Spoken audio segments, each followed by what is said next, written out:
Gue tanya satu hal, kamu pernah nggak seperti ngerasa hidup kamu kayak tertinggal jauh dari orang lain? Lagi enak scroll TikTok, muncul orang yang baru beli mobil.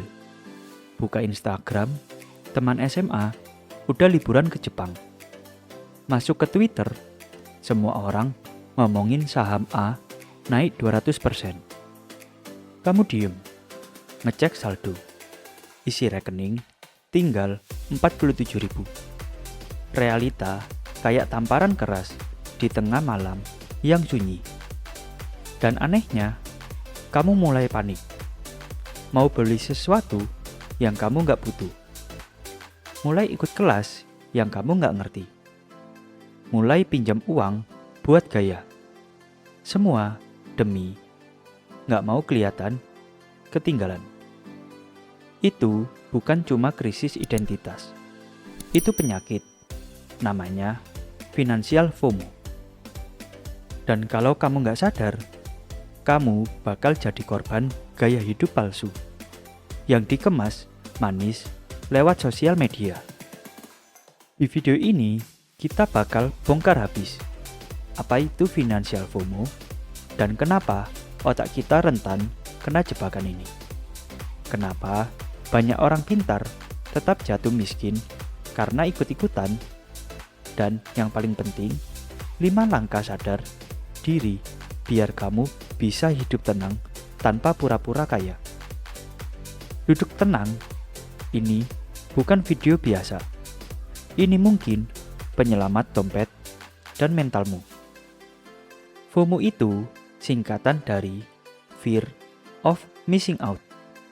Takut ketinggalan, takut nggak update, takut jadi orang terakhir yang tahu atau yang punya.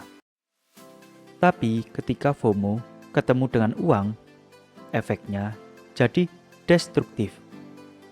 Financial FOMO adalah kondisi ketika seseorang merasa harus mengikuti tren keuangan, investasi, atau gaya hidup finansial tertentu karena tekanan sosial atau rasa takut tertinggal. Contohnya, teman kamu beli gadget baru. Kamu langsung masuk e-commerce. Orang-orang lagi ngomongin kripto. Kamu langsung beli tanpa riset. Semua orang beli kopi premium setiap pagi. Kamu ikutan. Padahal uang parkir tadi aja masih pinjam. Ini bukan cuma soal perilaku. Ini soal cara kerja otak. Otak manusia diciptakan buat mengikuti kawanan. Itu cara bertahan hidup sejak zaman purba. Tapi sekarang, kawanan itu bukan binatang buas, tapi gaya hidup bohongan di Instagram. Kita jadi ngerasa kalau nggak ikut, kita salah. Kita bodoh, kita gagal. Dan itu awal dari kehancuran. Mungkin kamu mikir, gue nggak FOMO kok, gue realistis. Tapi coba jujur, baca satu-satu tanda ini. Yang pertama, suka ngerasa ketinggalan. Setiap lihat orang posting pencapaian. Orang baru buka usaha, kamu gelisah. Orang upload rumah baru, kamu langsung buka pinjaman KPR. Bukan karena siap, tapi takut dianggap belum sukses. Yang kedua, beli barang hanya untuk validasi sosial. Sepatu harga jutaan, padahal baru dipakai 2 kali. Gadget selalu update, meski fungsi lama belum maksimal. Beli bukan buat dipakai, tapi biar dianggap levelnya sudah naik. Yang ketiga, ikut investasi atau bisnis yang kamu nggak ngerti. Karena viral, karena tetangga untung, karena katanya cuan gede. Padahal kamu sendiri nggak tahu cara kerja returnnya. Hasilnya, panen rugi. Tapi tetap lanjut biar nggak kelihatan kalah. Yang keempat, ngejar gaya hidup yang bukan kapasitas kamu. Staycation setiap minggu, makan fancy setiap hari, tapi pinjam sana-sini buat bayar kartu kredit. Kamu lagi nyiksa diri sendiri demi pengakuan dari orang yang bahkan gak mikirin kamu. Dan itu pelan-pelan menggerogoti mental dan finansial kamu. Kan sesekali saja. Ya biar semangat kerja dong. Tapi masalahnya, finansial FOMO itu kayak tetesan air yang jatuh pelan-pelan di batu. Gak kelihatan, tapi bikin retakan.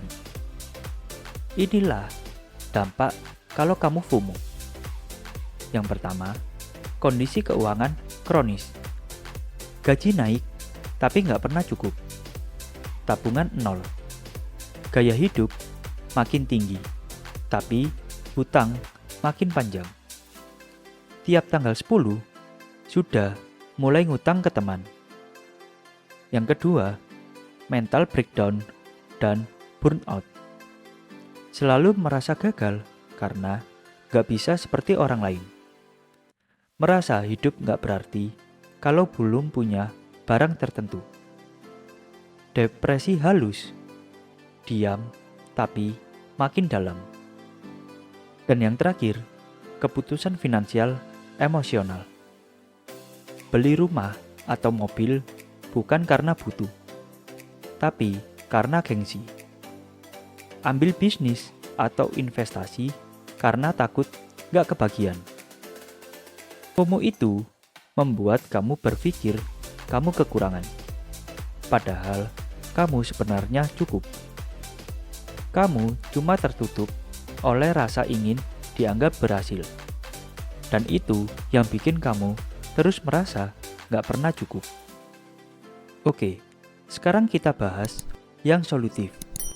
Gimana caranya berhenti jadi korban finansial FOMO? Berikut, aku kasih 5 langkah sadar biar kamu bisa hidup damai dan tetap sehat secara finansial. Yang pertama, digital detox 3 hari. Matikan notifikasi Instagram, TikTok, dan YouTube Short. Jauhkan diri dari racun visual yang bikin kamu membandingkan hidup kamu. Otak kita butuh rehat dari ilusi sukses. Dan yang kedua, tulis ulang misi finansial kamu. Bukan versi orang lain, versi diri kamu sendiri. Mau bebas hutang, mau bantu orang tua, atau mau usaha sendiri. Kalau tujuan kamu jelas, kamu nggak bakal mudah goyah lihat pencapaian orang lain. Yang ketiga, rancang budget berdasarkan nilai hidup. Mau hidup sederhana, tulis. Mau traveling sekali setahun, tulis. Mau punya dana darurat, buat jalurnya. Budget itu bukan pengekang, tapi peta. Yang keempat, ikuti ilmu, bukan tren. Belajar dulu sebelum ikut investasi. Tanya orang yang lebih ahli, bukan viral. Jangan malu mulai dari yang kecil. Semua yang besar dimulai dari satu langkah. Dan yang terakhir, syukuri proses kecilmu setiap hari. Catat pengeluaran, walau cuma Rp2.000. Simpan recehan, itu bukti kamu peduli masa depan. Rayakan pencapaian kecil, karena dari situlah mental kaya terbangun. Karena sejatinya, kebebasan finansial bukan buat pamer, tapi untuk tenang. Mungkin kamu udah lama capek ngejar validasi, capek membandingkan hidup, capek pura-pura sukses. Tapi sekarang kamu tahu, ketenangan itu datang saat kamu berhenti pura-pura. Tulis di kolom komentar, gue berhenti hidup buat pamer. Gue mulai hidup buat tenang. Kalau video ini menyentuh kamu, share ke teman kamu yang mungkin juga sedang hilang arah karena FOMO. Dan jangan lupa subscribe, karena di sini kita bukan cuma belajar soal uang, tapi soal bahagia dengan versi kita sendiri. Sampai jumpa di video selanjutnya.